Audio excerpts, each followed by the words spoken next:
Shalom jemaat yang dikasihi Tuhan. Kembali kita boleh bersama-sama oleh karena anugerahnya berkumpul dan berfellowship, memuji Tuhan bersama-sama, dan tentunya setiap kita berada di dalam pemeliharaannya pada kesempatan ini. Dan dari minggu ini ke beberapa minggu ke depan kita akan sama-sama memohon tuntunan Roh Kudus untuk mempelajari lebih dalam tentang kerajaan sorga. Tentunya minggu ini mengawalinya berbicara mengenai pemeliharaan hidup dalam kerajaan sorga, yang mana di dalamnya terkait dengan kekhawatiran, dan yang paling penting pesan di dalam kesempatan ini adalah bagaimana kita itu menjalankan hidup dengan fokus yang Tuhan mau, bukan fokus yang sama seperti yang bangsa-bangsa tidak mengenal Allah itu mengejarnya. Oleh karena itu, pada kesempatan ini kita mulai dari judul pemeliharaan hidup dalam kerajaan sorga. Dari Matius pasalnya yang ke-6, ayatnya yang ke-24 sampai dengan ayat yang ke-32.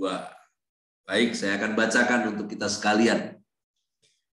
Tak seorang pun dapat mengabdi kepada dua tuan, karena jika demikian ia akan membenci yang seorang dan mengasihi yang lain. Atau ia akan setia kepada yang seorang dan tidak mengindahkan yang lain. Kamu tidak dapat mengabdi kepada Allah dan kepada Mammon. Karena itu aku berkata kepadamu, janganlah khawatir akan hidupmu, akan apa yang hendak kamu makan atau minum, dan janganlah khawatir pula akan tubuhmu, akan apa yang hendak kamu pakai. Bukankah hidup itu lebih penting daripada makanan, dan tubuh itu lebih penting daripada pakaian? Pandanglah burung-burung di langit, yang tidak menabur dan tidak menuai dan tidak mengumpulkan bekal dalam lumbung, namun diberi makan oleh Bapamu yang di sorga. Bukankah kamu jauh melebihi burung-burung itu? Siapakah di antara kamu yang karena kekhawatirannya dapat menambahkan sehasta saja pada jalan hidupnya? Dan mengapa kamu khawatir akan pakaian? Perhatikanlah bunga bakung di ladang yang tumbuh tanpa bekerja dan tanpa memintal. Namun aku berkata kepadamu, Salomo dalam segala kemegahannya pun tidak berpakaian seindah salah satu dari bunga itu. Jadi, jika demikian Allah mendandani rumput di ladang yang hari ini ada dan besok dibuang ke dalam api, tidakkah ia akan terlebih lagi mendandani kamu? Hai orang yang kurang percaya, sebab itu janganlah kamu khawatir dan berkata apakah yang akan kami makan, apakah yang akan kami minum, apakah yang akan kami pakai. Semua itu dicari bangsa-bangsa yang tidak mengenal Allah. Akan tetapi Bapamu yang di sorga tahu bahwa kamu memerlukan semuanya itu. Tetapi carilah dahulu kerajaan Allah dan kebenarannya, maka semuanya itu akan ditambahkan kepadamu. Sebab itu janganlah kamu khawatir akan hari esok, karena hari besok mempunyai kesusahannya sendiri. Kesusahan sehari cukuplah untuk sehari. Sebelum lebih dalam akan segala pesan Tuhan tentang kerajaan sorga, di mana ini adalah dimulai dari konsep yang orang Israel pahami dari awal sampai akhirnya ketika Tuhan mau jadikan itu nyata, mereka menjadi tidak paham akan kerajaan sorga, di mana tatanan yang mereka pikir berbeda dengan apa yang Tuhan konsep. Di mana kita sekarang hidup di masa di mana kerajaannya bergerak di muka bumi melalui kehidupan orang percaya. Nah, terkait dengan apa yang disampaikan dari perikop ini, yang pertama, kekhawatiran dalam hidup seseorang itu bermula dari kepada siapa kita ini mengabdikan diri. Jadi kepada siapa kita mengabdikan diri itu menentukan hidup ini tenang atau hidup ini penuh dengan kekhawatiran. Dari mana asalnya kekhawatiran? Yang pertama, karena tidak mengerti apa yang penting dalam hidup ini. Sehingga penuh dengan kebutuhan yang nggak perlu. Lalu kemudian yang kedua, dari mana asal kekhawatiran? Karena tidak yakin kalau Tuhan yang adalah Bapa, dia adalah Bapa yang berkomitmen dalam janjinya. Nah yang ketiga, dari mana asal kekhawatiran? Karena tidak mengerti bahwa posisinya sebagai orang percaya adalah anak Allah. Dari mana asal kekhawatiran? Karena suka mempersoalkan yang tidak perlu. Sehingga akhirnya mengakibatkan cemas. Padahal dia udah nggak boleh lagi makan yang goreng-gorengan. Minyak goreng langka di pasaran, dia cemas. Dia pikirin dia nggak perlu, wong dia nggak konsumsi juga. Dia udah harus makan yang rebus-rebusan juga kok. Nah, karena itu kecemasan akhirnya membawa kesusahan. Kesusahan pada hari ini. Dan celakanya adalah di mana kesusahan hari ini dipelihara sampai kemudian esok hari. Yang parahnya adalah terus dipeluk sampai ke masa depan. Ada dua perkara yang paling klasik tentang kekhawatiran. Adapun dua masalah klasik yang kemudian mengundang kekhawatiran itu adalah kebutuhan diri dan masa depan.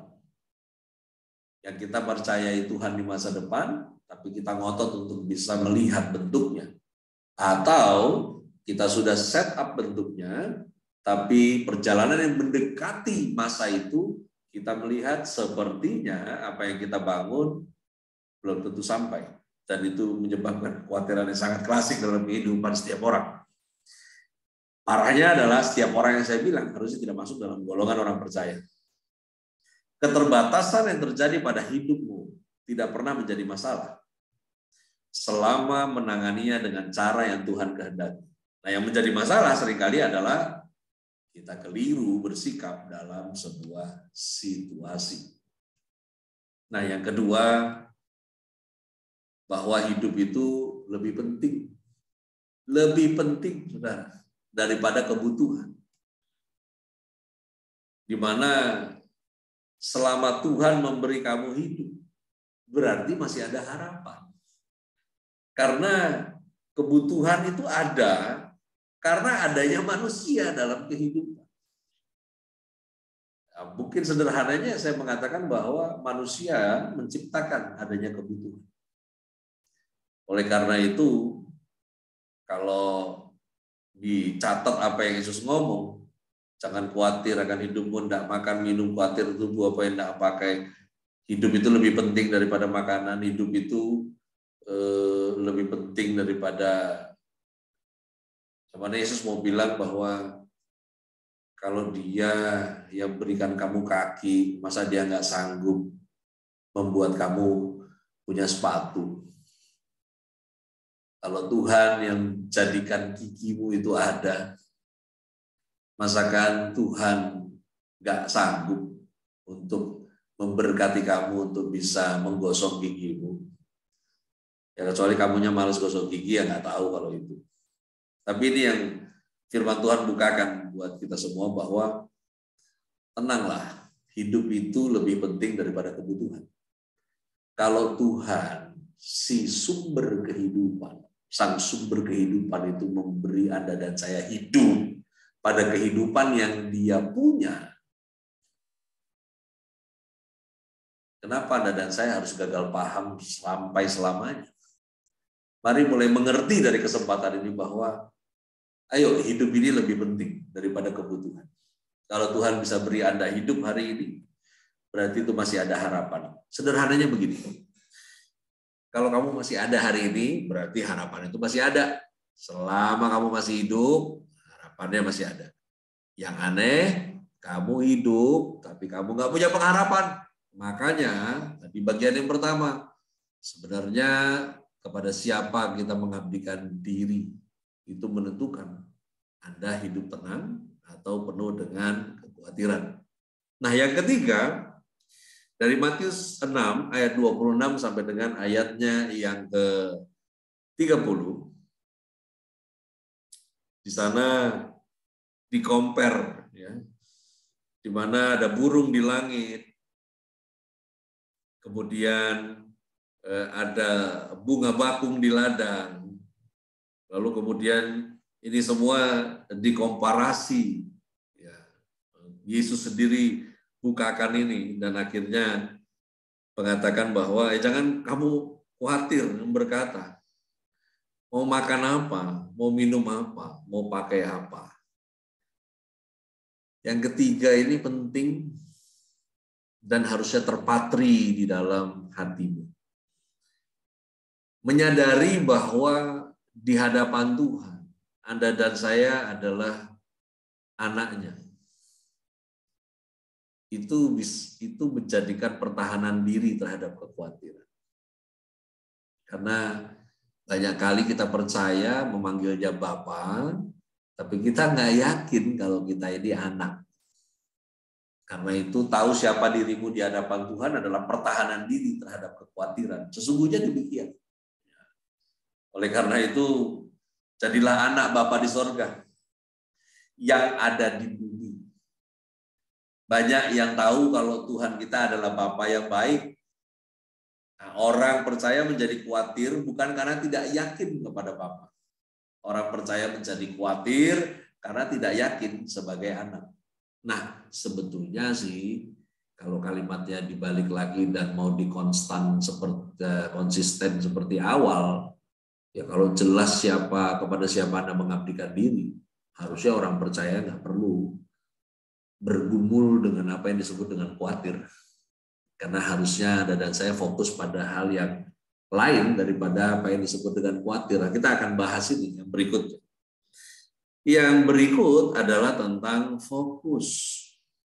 Nah, Matius 6 ayatnya yang ke-33 itu seringkali diambil sepotong ini. Carilah dahulu kerajaan Allah dan kebenarannya, maka semuanya itu akan ditambahkan kepadamu. Wow, keren. Ya. Tapi ya kita harus lihat dia komplit kalimatnya dari awal sampai akhir, di mana setiap orang itu dalam hidup ada pengejaran. Firman Tuhan berkata bahwa jangan kita punya fokus yang sama seperti bangsa-bangsa yang tidak mengenal Allah. Di mana akhirnya Anda dan saya penuh dengan pengejaran pencapaian yang sama, gitu. Seperti orang di dunia. Lalu kemudian kita punya prinsip yang sama. Celaka loh, yang beda ini cuma status KTP gitu ya. Saya berapa waktu yang lalu dalam komunikasi kawan yang sudah lama gak ketemu di komunikasi telepon, dia menyebutkan tentang hidup yang from zero to hero. Anda pasti pernah dengar ini deh. From zero to hero. Ya, saya percaya pasti pernah dengar ini istilah ini. Ada beberapa pembicara motivasi yang kemudian menggunakan topik ini. From nothing to something. Wes, from zero to hero. Kamu pikir ini benar di dalam kekristenan? Salah, bos. Yang benar di dalam kekristenan adalah from hero to zero. Yang benar adalah from something to be nothing. Pelan-pelan mikirnya, pelan-pelan. Oh bisa, Pastor? Bisa. Karena Yesus saja mengosongkan dirinya, merendahkan dirinya serendah-rendahnya. Bagaimana Tuhan mau memenuhkan keberadaan dirinya di dalam diri Anda kalau Anda mau jadi hero-nya? Kan harusnya Tuhan yang jadi hero-nya, bukan kamu. Maka itu dari filosofi hidup, konsep dan cara berpikir. Nah, kalau kita cuma dibedain satu pakai salib, satu kagak, repot. Ya. Makanya hidup masih penuh dengan khawatir. Wah, Anda nggak pengen khawatir aja tiap hari iblis kerja keras kok supaya Anda dan saya khawatir.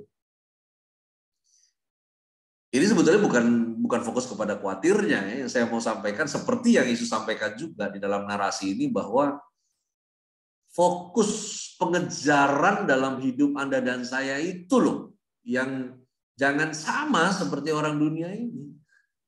Karena orang-orang di dunia ini yang tidak mengenal Allah itu fokus untuk pemenuhan kebutuhan. Kerja untuk pemenuhan kebutuhan, untuk gimana caranya di usia sekian bisa istirahat, and then make money, dia tinggal diam aja, uangnya yang bergerak dan whatever itu. Ya. Saya nggak mau, saya nggak lagi berperang dengan konsep-konsep financial freedom, ya. Karena orang tuh banyak ngejar kemerdekaan kalau hidupnya belum merdeka. Anda dan saya kalau mengerti firman, kamu merdeka. Tapi mereka yang tidak dimerdekakan oleh firman akan sibuk untuk mencari partisi-partisi hidup mereka satu-satu dimerdekakan untuk tiap part bagian. Salah satunya adalah finansial. Saudara, pengejaran hidup orang percaya itu nggak penting dengan financial freedom. Yang penting itu bagaimana Anda bekerja dan bergantung pada Allah. Karena freedomnya kita itu dimerdekakan karena kita mengerti kebenaran. Jadi sesungguhnya kemerdekaan yang sejati itu karena hidup Anda setuju untuk diatur Tuhan. Maka dari itu, ketika dibilang carilah kerajaan, cari dahulu. Fokus yang utama itu adalah kebenaran, damai sejahtera, sukacita oleh Roh Kudus, dan puasa. Itu harusnya menjadi prioritas pencarian kita.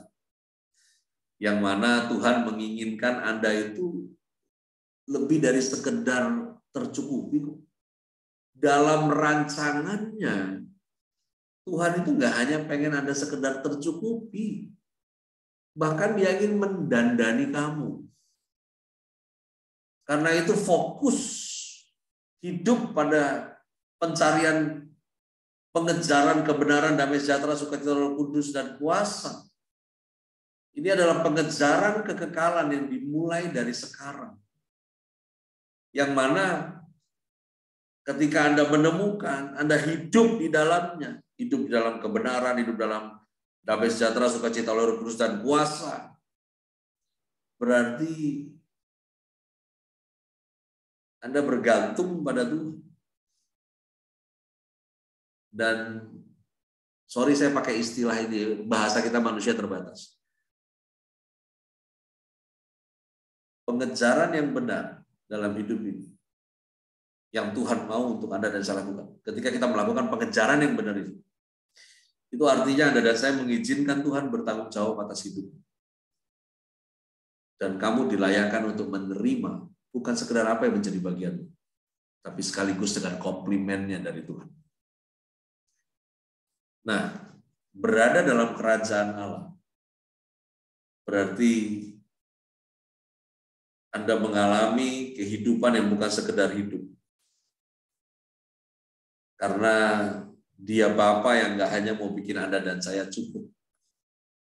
Yang disediakan bagimu dari Bapa selalu lebih. Buat mereka yang berada di dalam kebenaran, damai sejahtera, sukacita Roh Kudus, dan kuasa. Nah sekarang, dalam hal kekhawatiran, di dalam Alkitab itu Tuhan tidak bahas kekhawatiran lebih mendalam. Tuhan mengatakan bahwa sifat kekhawatiran adalah seperti kursi goyang, di mana kecemasan membuat Anda bergerak terus, tapi tidak berpindah tempat. Oleh karena itu, jadikan Tuhan hartamu yang paling berharga dalam hidup. Kalau Tuhan yang paling berharga, pasti Anda menjaganya. Dan menjaga keberadaan Tuhan betah dalam hidupmu. Maka seharusnya nggak ada kebutuhan hidup Nggak ada hari esok yang dapat memaksa Anda dan saya untuk menjadi khawatir. Rupanya, kerajaan Allah atau kerajaan surga tidak sekedar tentang tatanan di dalam hidup ini. Tapi Tuhan mau Anda berfokus kepada kerajaan surga itu. Sehingga apa yang Dia inginkan terjadi di bumi seperti yang Dia rancang di surga terjadi dalam kehidupan Anda dan saya. Finalnya bukan tentang kita hebat. Finalnya adalah tentang kemuliaan itu kembali lagi kepadanya. Tuhan Yesus memberkati kita sekalian, dan kiranya pemahaman ini menjadikan Anda dan saya bisa semakin serius lagi ikut Tuhan, semakin fokus kepada apa yang Tuhan mau Anda dan saya fokus, sehingga hidup ini nggak disibukkan lagi dengan hal-hal yang nggak penting. Hidup ini nggak dibuat lagi goyang sana, goyang sini, bergerak tapi nggak jelas. Kiranya Anda dan saya bisa sampai pada apa yang Tuhan mau Anda dan saya capai dalam tujuannya. Tuhan Yesus memberkati.